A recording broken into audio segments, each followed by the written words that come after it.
people, welcome back to my channel, and now I'm wrapping all again.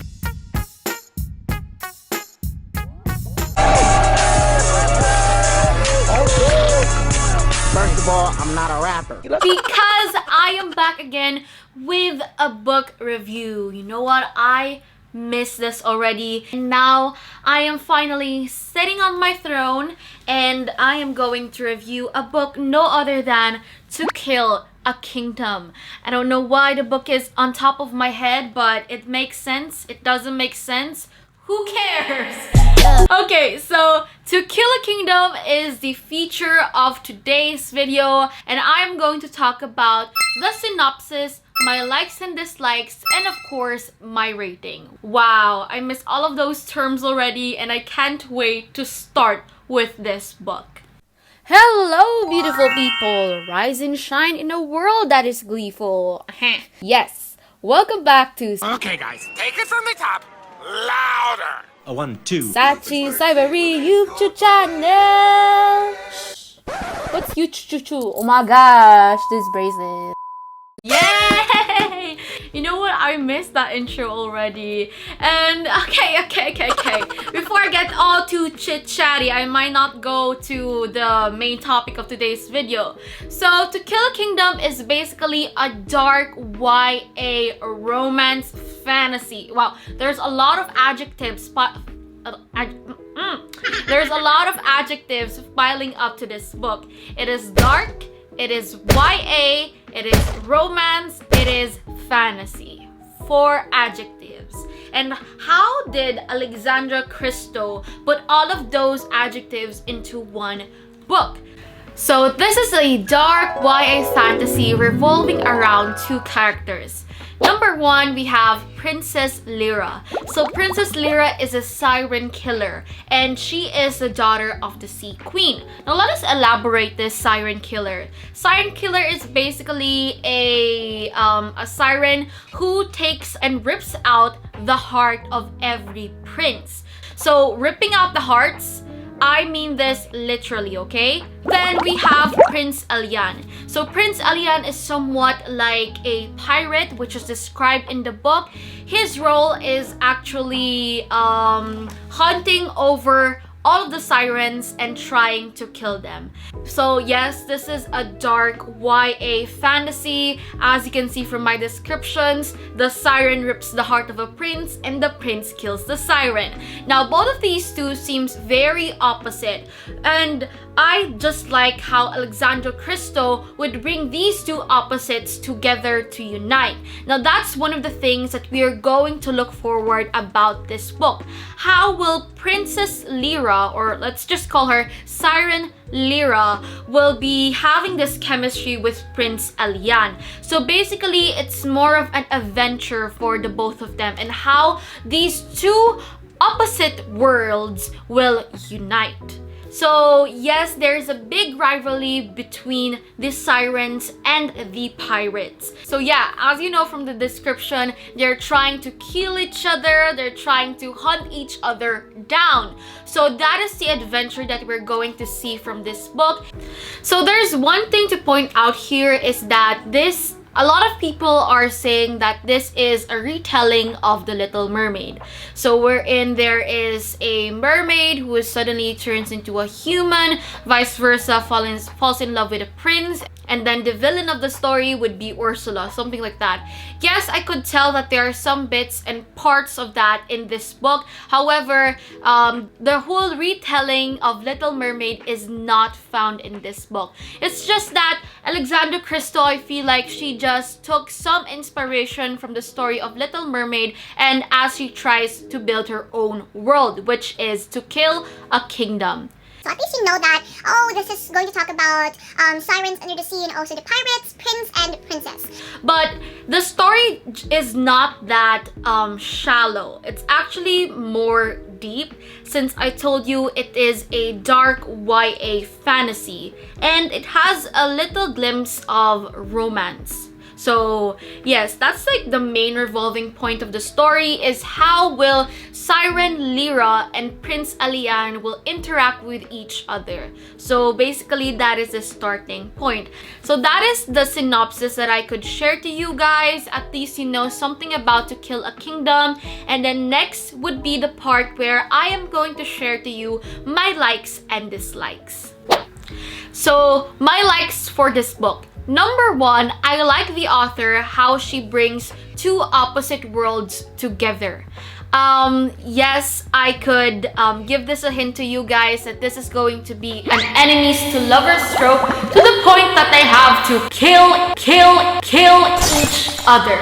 But I have something to say after that, which I'll be talking about later. So yes, that is one point why I like this book. Second thing, it makes the fantasy more imaginable.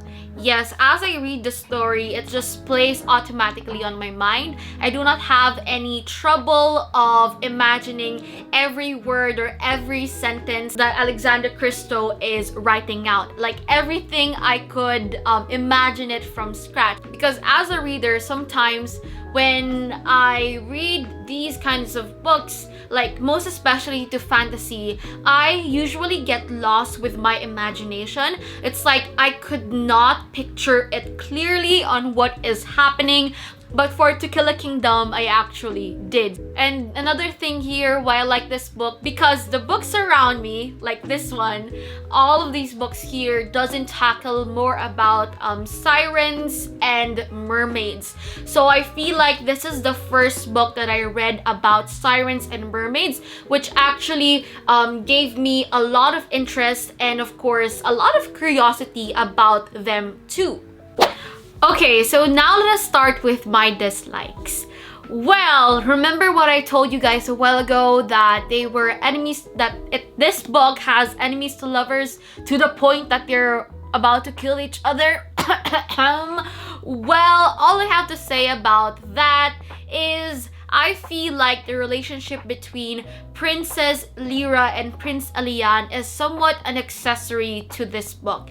I feel like it's not the main thing that is being featured, but rather it is more of adventure. How did I say that? Because for the adjective of romance, this seems like a slow burn.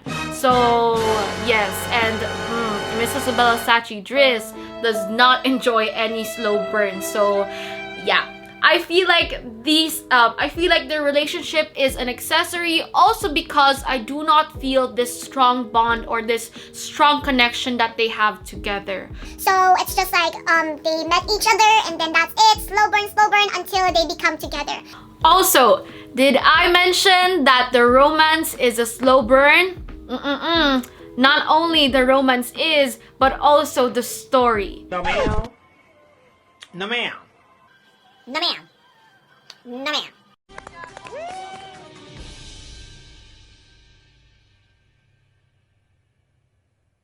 Wait a damn minute.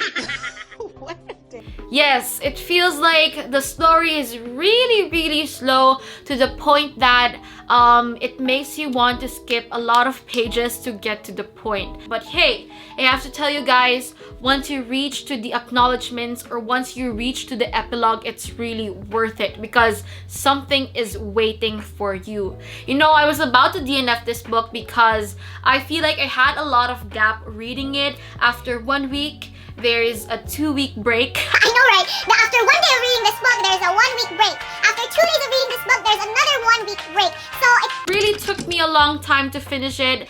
And you know what? If it's just really a fast-paced book or a page turner, I would definitely finish this for 3 days. So yeah.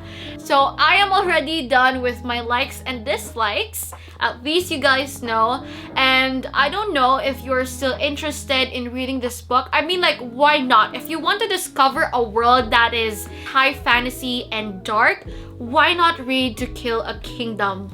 But I do have to tell you guys that this book, I feel like it's only appropriate for 13 and above because there are some inappropriate languages inside this book. I mean, you know about that already.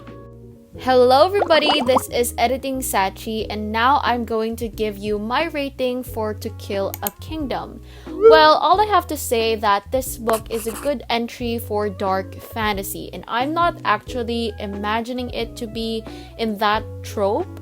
Well, I had no clue or no idea once I read this book. I did not know that I'm getting myself into a high dark fantasy. All I know that this book is Little Mermaid or whatnot. But then, of course, along reading with it, I am surrounded by the things that I hate, such as the slow burn romance, which I already explained that, and also the slow concept of the book. I mean, how the story is really slow, and I just wish that if it's like a page turner book, I wouldn't be giving this amount of rating. So all in all, I will be giving it a 3 out of a 5 star, and those are the reasons behind it. Okay, so that is all for To Kill a Kingdom. If you're not yet subscribed, please do subscribe now and give this video a big thumbs up. And if you haven't watched some of my previous videos, it's just linked here and you are free to watch it. And of course, ready, get set, and start reading. Bye!